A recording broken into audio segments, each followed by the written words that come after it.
Welcome to Stunt Stories. I'm Corey Eubanks.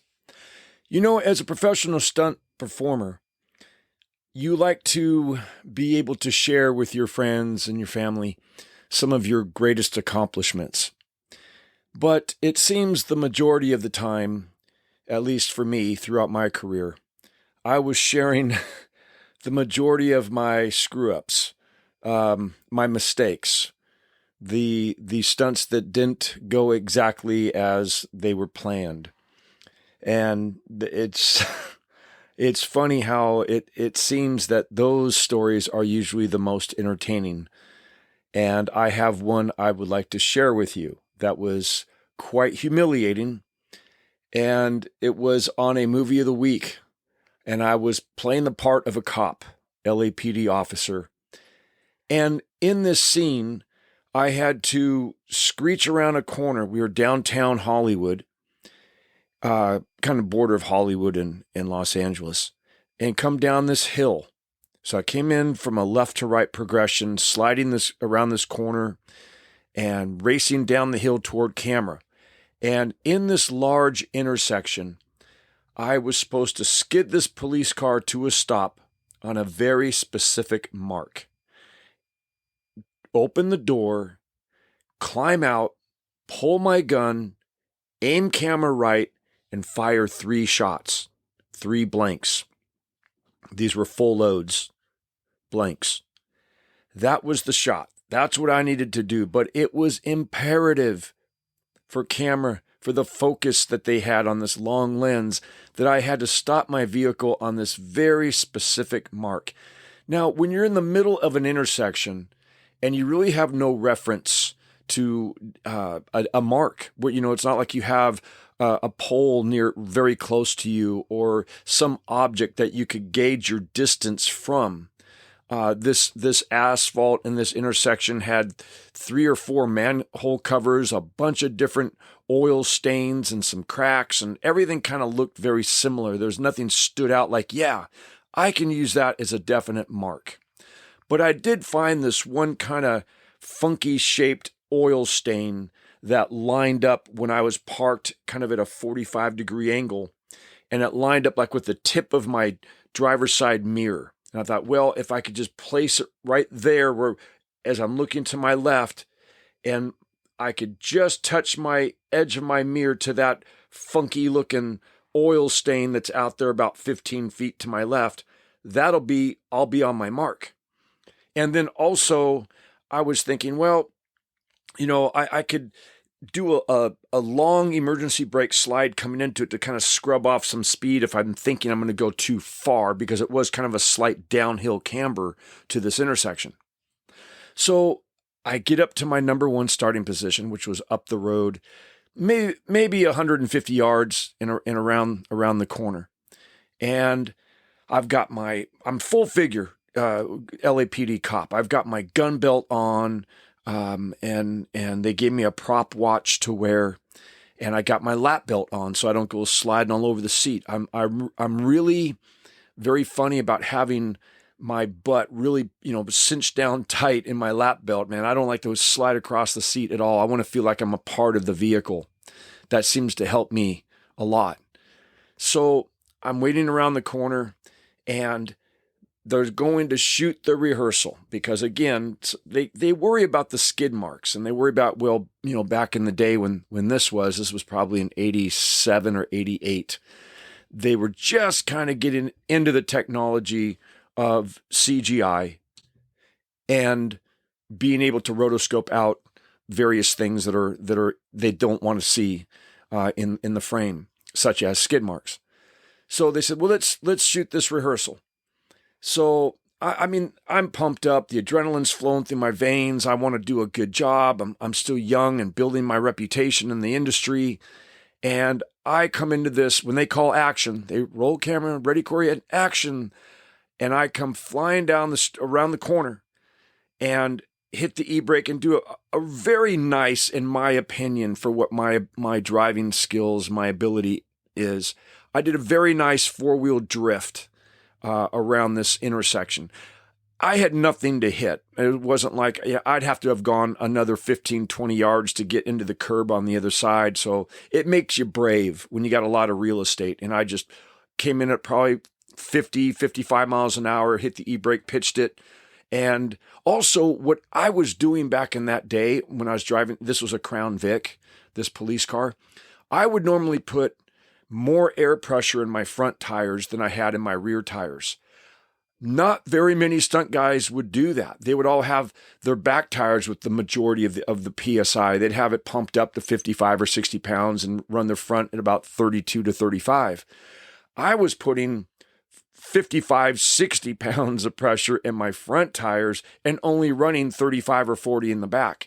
Reason being, I wanted my front tires to have less of a pad on the asphalt. I wanted to have more of a crown on the tire. I didn't want so much rubber touching the asphalt. So when I pitched the vehicle sideways, the front end would want to slide easier across the asphalt and not have so much grip to pivot the ass end of the vehicle around. And it worked for me. It worked for me, and it gave me a certain style, I believe, when I was driving, that when I'd come around a corner, it was like sliding sideways, not coming into the turn, pitching a little question mark, slide and then driving down the street. I like to try to, also what I would do is I would talk to the camera operator, and like this one, I was coming in camera left. And so I would ask the camera operator who was on this long, long lens, I said, what's your left frame line? Where do you see the nose of my car just coming into your shot? And he'd look in his lens. He's like, well, you see, Corey, you see that second pole up there? You got the building and the first pole and the second pole. Yeah, right there. That's where you just start to come into my frame.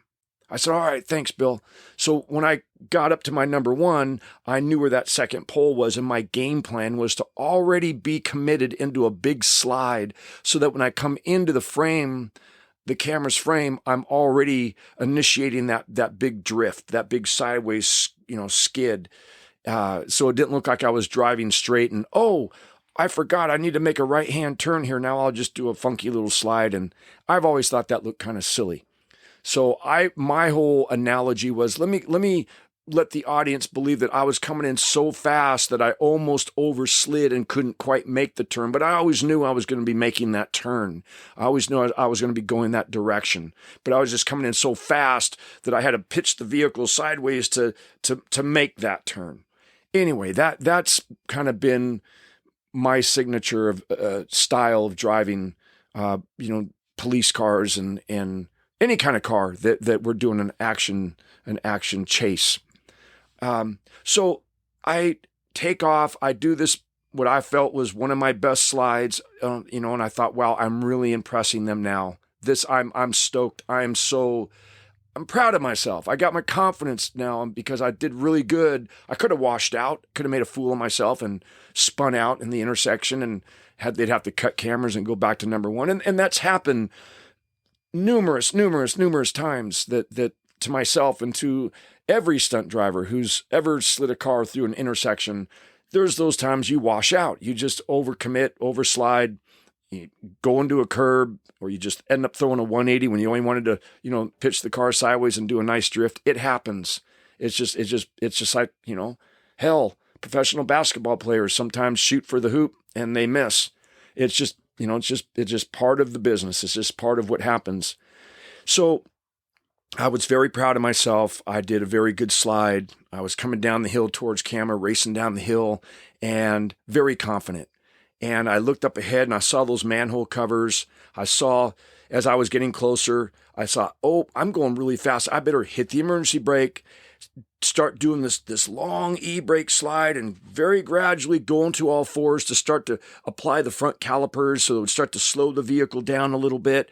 And I saw that mark. I saw that funky looking grease oil stain in the middle of the intersection. I'm like, there it is.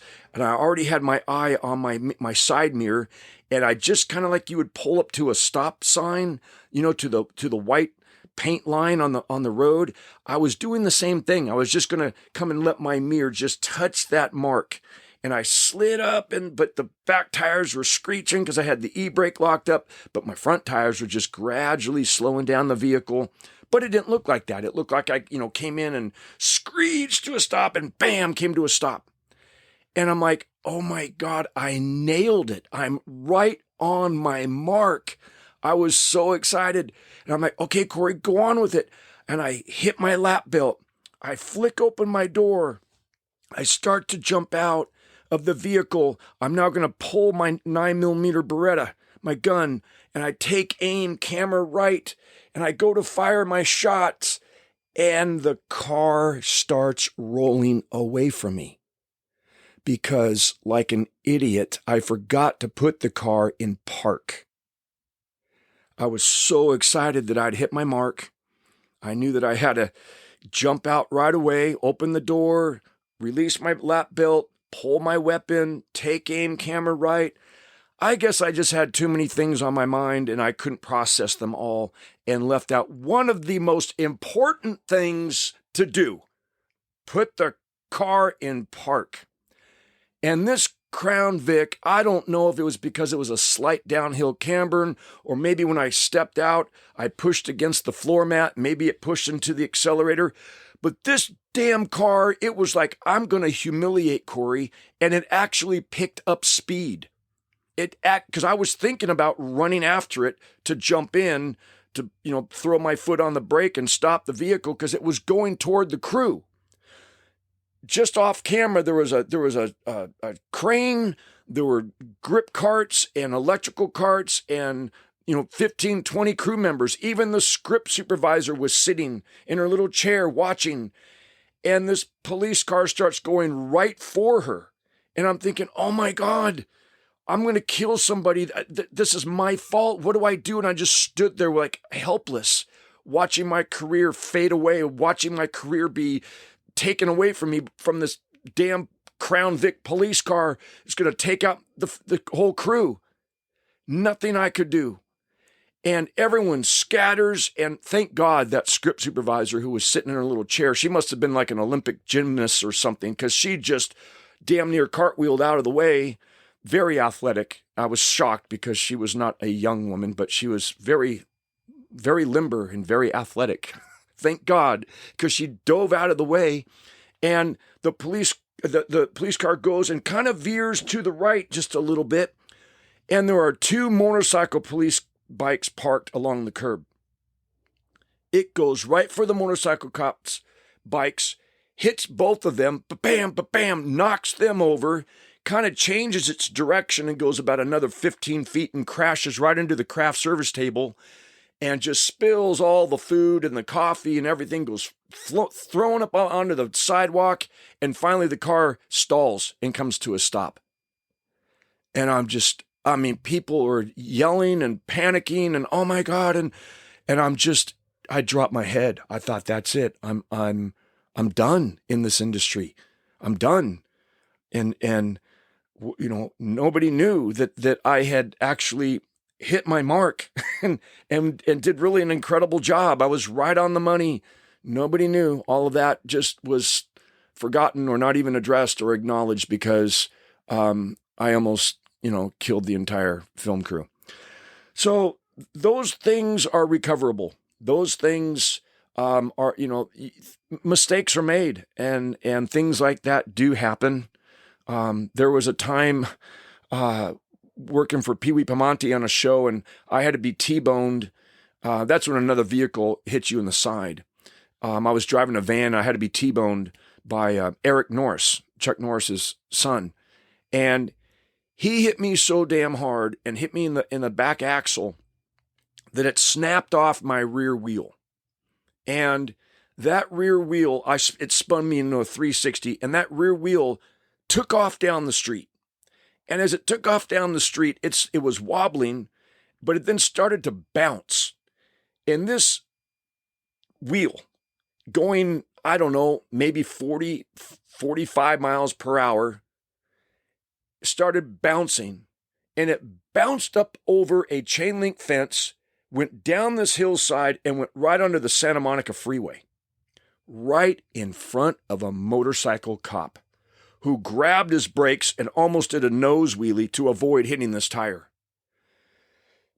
It wasn't maybe 15, 20 minutes later, our set is just swarmed with 6 or 7 police cars. And they didn't care that we're shooting a TV show. They didn't care that we were rolling cameras. And this motorcycle cop obviously called the LAPD and said, hey, there's a film crew there and one of their tires almost killed me. And so they came screeching onto our set and they jump out. And I'll never forget, this cop comes right into the middle of the crew and goes, who's the first assistant director? And the first AD steps up and goes, I am. And he points at the van. He goes, who was driving that van right there? And I look at, and the guy looks at me. He looked at a couple other people and kind of looked at me, and I threw my hand in the air and I go, I was, sir. I go, and I point at Eric Norris and I go, and that man right there, he hit me on purpose and knocked my tire off. I want to throw Eric Norris under the bus and let him get in trouble, not me. So yeah, there's some unexpected things that happen and things go wrong. And, you know, it's just, it's part of the stunt business. There are many things that go wrong. Like this time I was working on the hit TV show Hollywood Beat, and I was driving this convertible Cadillac, which coincidentally was the same year and model as the Boss Hogg Cadillac on the Dukes of Hazzard, which I had driven many, many times. And I was very familiar with this car.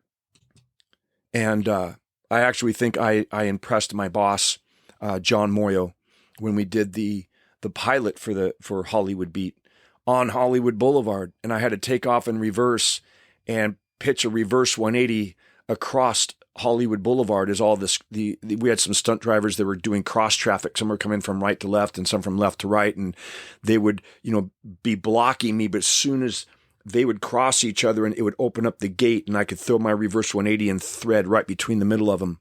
And again, tire pressure. That's when I pumped up my front tires to 65 PSI each front tire, so I could really whip that big vehicle around. It's 19 feet long. It's a heavy car. Convertibles, they make very, very stout, very strong, big solid frame. But I had, many years of practice driving that same exact type of convertible Cadillac, and was able to whip that reverse 180 and impress my boss that night, that Friday night on Hollywood Beat. But when he wasn't so impressed was when I was driving that same vehicle. And in the story we're telling, we're doing a chase on the top of a 3-story parking structure. Now, I've told this story, and I was once corrected that, well, Corey, that's not a 3-story. You're not on the 3rd story. So let me let you make your own decision. If you're on the ground and you drive up, are you on the 2nd story or are you on the 1st story? Because I look at the ground as being the 1st story, the 1st level, and then you drive up a ramp and go up to the next plateau. To me, that's not the 1st level. That's the 2nd story. And then if you go up one more level, that's to me the 3rd. So either I'm wrong, and it could be that because I'm wrong usually more than I'm right, but that could be. So in your own mind's eye, you can envision 2 different levels of the parking structure. People park on the very bottom, and then they park on the next level up, which I call the 2nd level, and then there's the 3rd. So we're up top. Let's just say that I'm on the top of this parking structure, and in the story we're telling, we're chasing someone, and I make a wrong turn, and I'm going to try to stop before I crash through the guardrail around the outer perimeters of this parking structure, and the vehicle is going to teeter-totter. And Jack Scalia is the passenger in the story, and he the whole time was kind of oblivious that we're in this chase because he was looking at a magazine. He's reading a magazine, and because it's a comedy. It was a comedy. This Hollywood Beat show was pretty funny. And so he doesn't know that we even crashed through this guardrail and we're teeter-tottering off this parking structure. And then when he lowers the magazine and sees that what's happening and that the bad guys got away, then Jay Acavone, who was the driver, is frustrated. So he takes his fist and he pounds it on the dash. And that was just enough to send the convertible Cadillac off the edge. where it was going to fall. In my story, I say 3 stories. It falls from the rooftop of the parking structure and drops down about 30 feet and crashes right into the windshield of another car that's parked there that is their sergeant's car, their boss's car. So that's the gag. That's the story. But we were going to have me drive this convertible Cadillac with the stunt double, Jerry Spicer's, who's doubling Jack Scalia, riding beside me. And we're going to cable this thing off. We're going to cable off this Cadillac so it just crashes through the guardrail and just comes to a stop where it's teetering off the edge, where I can't go off the edge. And then they were going to take us out, put some dummies in it, and hit a quick release so the vehicle would then be released and gravity would take do its thing and would pull it down and it would fall and go into the windshield of the car parked below. So we were going to do it in edits, in different shots, do it in pieces and then edit it together. So I was concerned about driving this Cadillac toward that end, this convertible Cadillac. No roll cage. All I had was a lap belt. And I forgot, I needed to tell you that there is also a passenger in the back seat. This gentleman, a stuntman named Gray Johnson, who was doubling an actor seated directly behind me. So I've got Gray Johnson in the back seat. I got Jerry Spicer in the passenger seat, and I'm driving this convertible Cadillac. And I park it up on the top, and the special effectsman came in with this cable. I believe it was like 5/8, or it was. They told me that this cable, or half inch, was it half inch? It was pretty big. And they said that it would hold 40,000 pounds. It was really, really strong.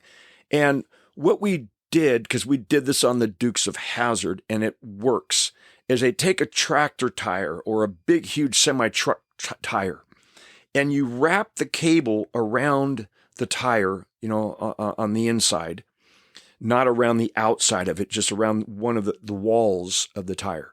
And then they would put some NiCroPress sleeves and crimp it down. And then they do the same on the other side. And that one side would go and we did it to a water truck. We cabled off to a water truck that was full of water. So it was very, very, very heavy. And then the other side of the cable, we would wrap around the frame of our vehicle and we would NiCroPress that. Then you take another cable between 3 to 4 foot long, how much you think it's going to stretch out that tire, and you connect the 2 cables. So when the vehicle comes to the end of the cable, it starts to stretch this tire out, and then eventually you have one straight line of cable. Those 3 cables all become a straight line, because they're interlocked. And it works. And the idea is it takes the snap out of the cable, because, you could take a cable that'll hold or lift 40,000 pounds, but you take 1,000 pounds and drop it 10 feet, it's going to snap that cable.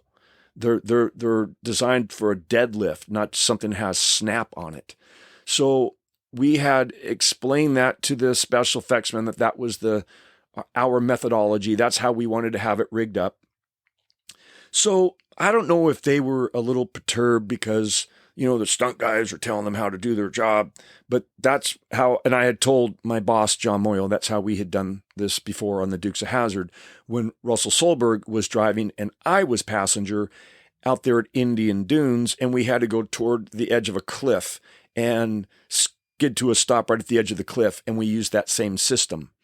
And so I knew what it was like to be in the passenger seat and having somebody drive. And Russell, I don't know that day, but maybe he hated his life and was trying to commit suicide. I'm not sure, because he went awfully, awfully fast toward the edge of that cliff. And I'm thinking we're going to go right off the edge, but it was a very abrupt stop. It was not just a tug. It was very abrupt, but it didn't snap your neck so bad, but it worked. That whole system worked. It's old school. It's reliable.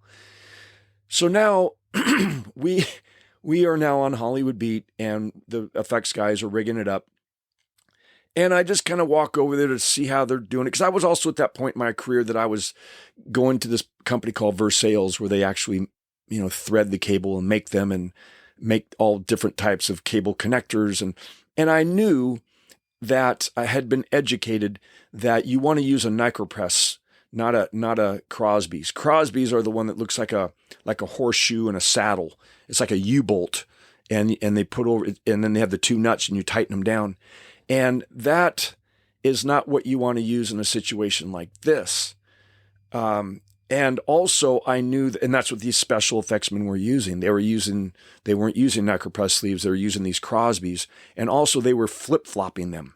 They were putting the saddle on the main line and the U-bolt on the tail.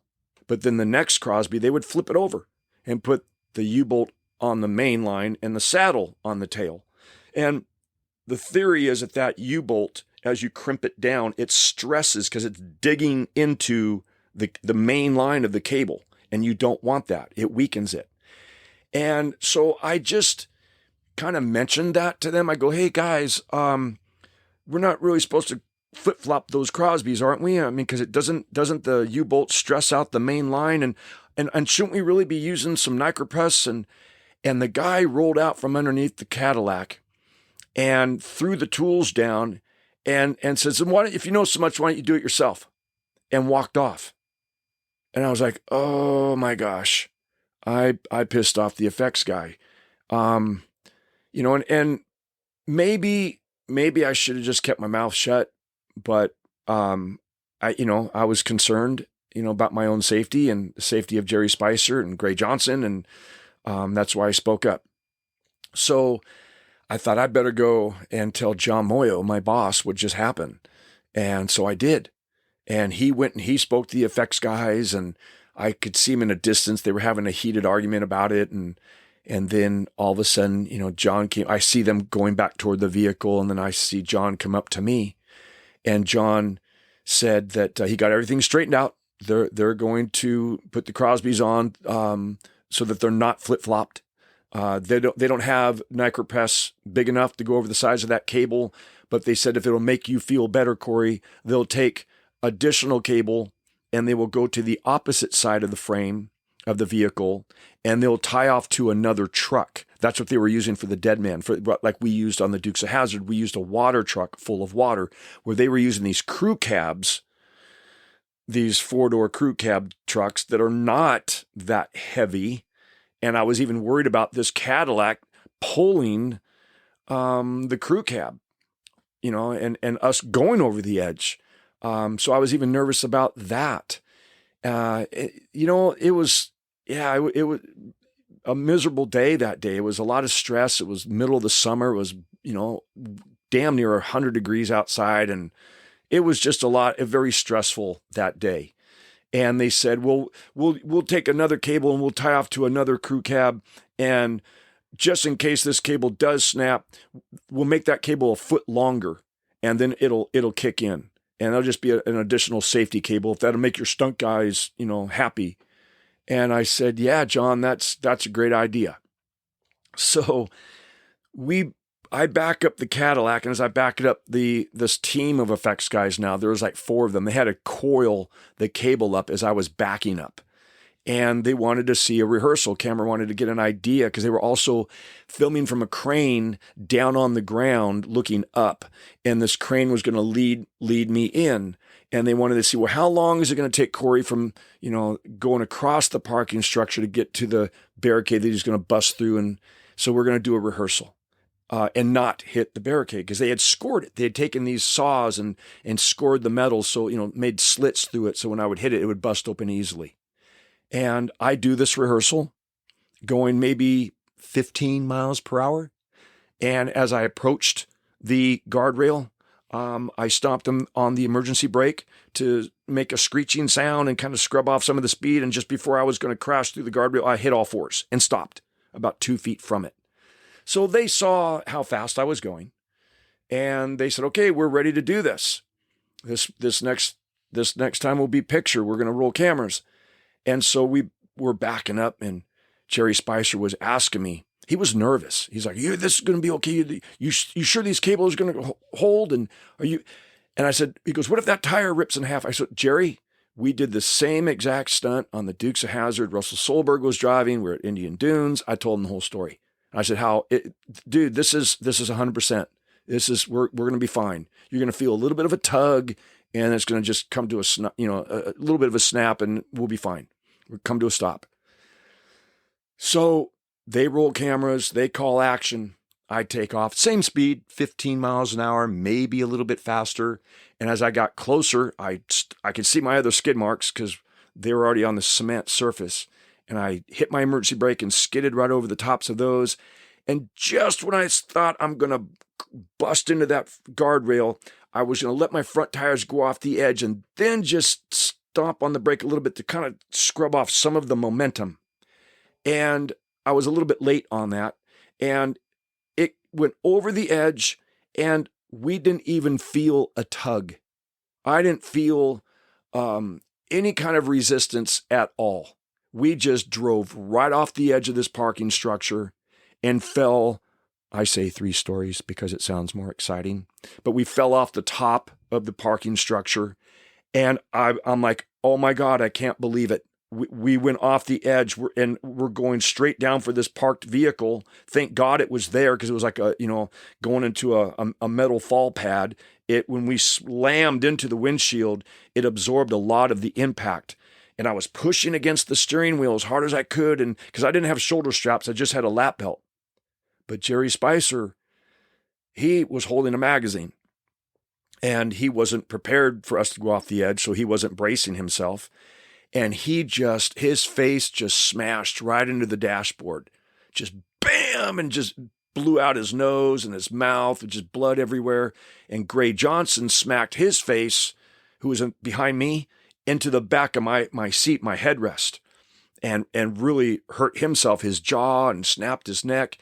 And I thought to myself, as we were balancing there straight up and down, I thought, oh my God, if this thing starts to roll over, I'm going to get crushed by the car that we've just crashed into.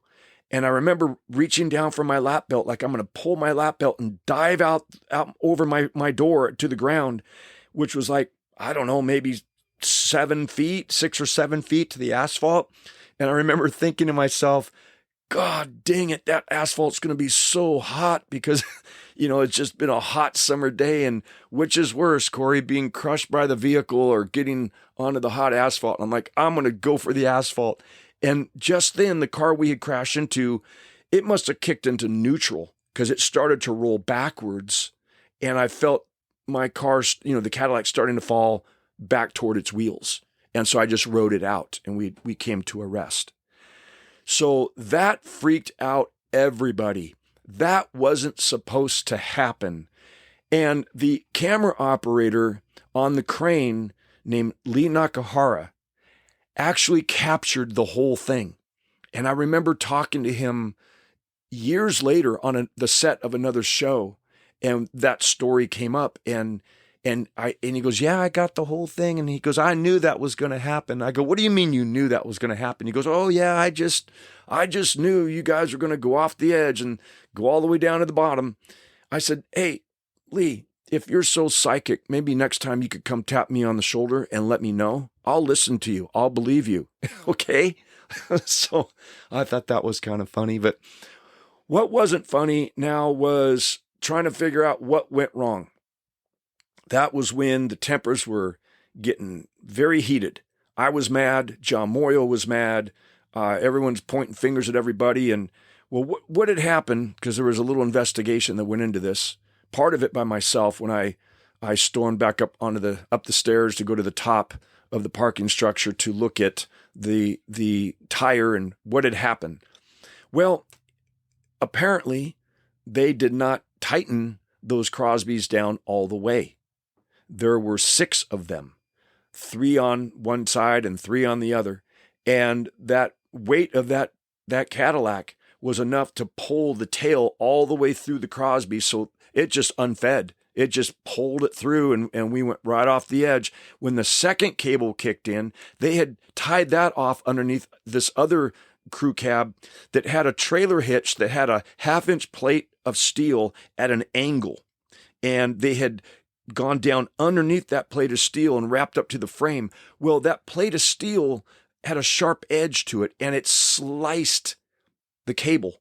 The cable looked like you'd taken, God, what can I say? A banana and took a knife and just kind of slid it at an angle. It just carved it. It was a very clean carve, and it kind of curled at the end. All that force and happening so quickly and going up against that sharp steel.